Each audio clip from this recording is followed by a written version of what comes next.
They say a family that plays together stays together, and one that walks apart just falls apart. So together we stand, divided we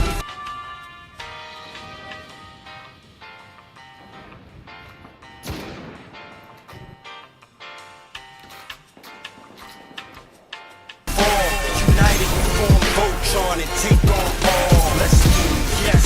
The birds left the nest. I'm all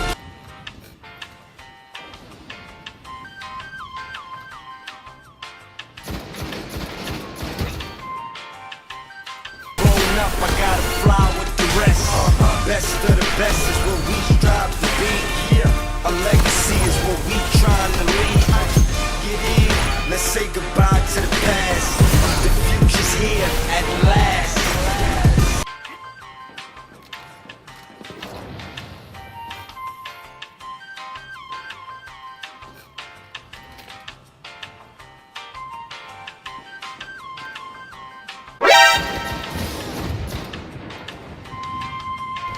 Second coming, the new beginning, the truth is speaking, you should listen. So glorious, victorious, we take what we want, we born warriors. So glorious, victorious, we take what we want, we born warriors. If you fall, get up and try it again.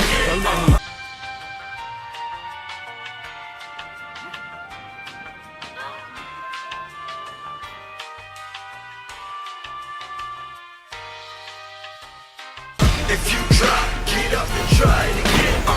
If you fall, get up and try it again. If you drop, get up and try it again.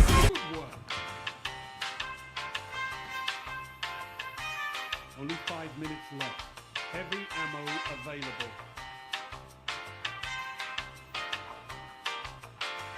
Tired of being runners up, we coming up. We ready for whatever you put in front of us. Blood, sweat, and tears, yeah. We dripped all three just to get here.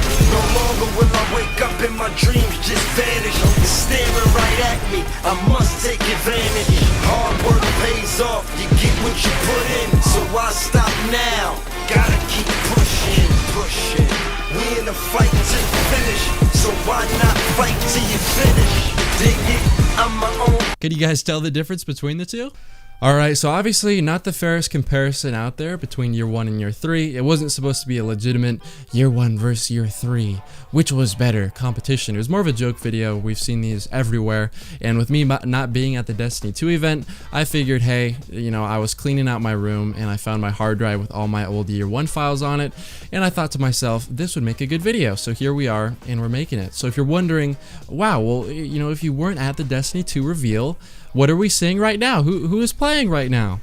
That would be old Lumen, and if you want to find his Twitter, his Twitch, and his YouTube, you can check the description to find that. So year 1 and year 3 are quite the opposite when it comes to the pace. Year 1 was extremely fast-paced, year 3 is extremely slow-paced. We don't have special ammo anymore. Most of our weapons have been nerfed repeatedly. Exotic hand cannons, for example, which dominated year 1 for pretty much the entirety of the first year of Destiny being out, are not exactly the greatest option out there. They're good. They're definitely up there. I'd say they're probably the top weapon choice for a highly competitive person, or a person that knows how to play the game quite well. If you stick them in the hands of someone who just isn't really good or doesn't have good aim, they're not going to do well. But obviously at the highest level, hand cannons are still good. And I don't think year 1 was ideal. I think that a lot of things were extremely overpowered.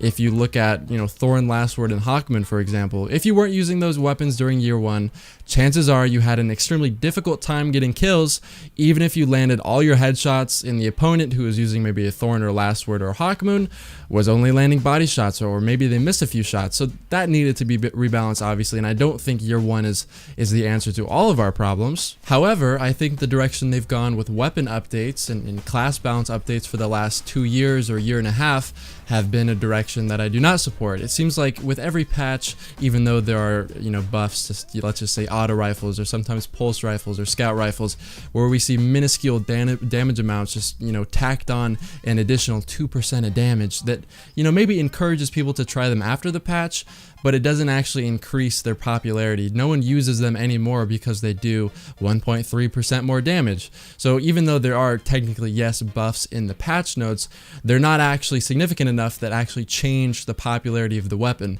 However, pretty much every single nerf to, you know, whether it be a class nerf to a subclass or a class as a whole, those really affect how the game plays, especially with weapons. You see, as soon as a weapon gets a nerf, you see that weapon being used significantly less than it would have been had it not been nerfed. Every single buff, I really can't think of a buff besides the initial hand cannon buff of Taken King that's actually encouraged players significantly to use the weapon for an extended period of time and not just 2 days after the patch. With that being said, of course, I'm extremely excited for Destiny 2. I've been waiting a long time, and seeing this gameplay just makes me get even more excited. They've gotten all the old stuff, they've tweaked it a little bit to make it feel new, they've added new animations, new abilities, I believe a new subclass which will be released pretty soon, but I just want to get this video out there because I think that as long as they take Destiny 2 in a direction where not every patch has more nerfs than buffs, if we kind of keep it in the middle ground, because people will argue, well, if every single patch is you know, one where we buff everything, then we're gonna have the same effect that we've seen in Destiny 1 with nerfs, except for in the opposite direction where everything becomes too good and good abilities become oversaturated, everything becomes amazing. And it's the same issue. As long as you make sure that you're having an equal amount, like some patches you'll have more buffs than nerfs, some, you know, patches you'll have more nerfs than buffs. It's a balance that's going to make the game succeed in the long run. So as I said, I'm very excited. I hope you enjoyed the video, and I will see you in my next video. Yeah.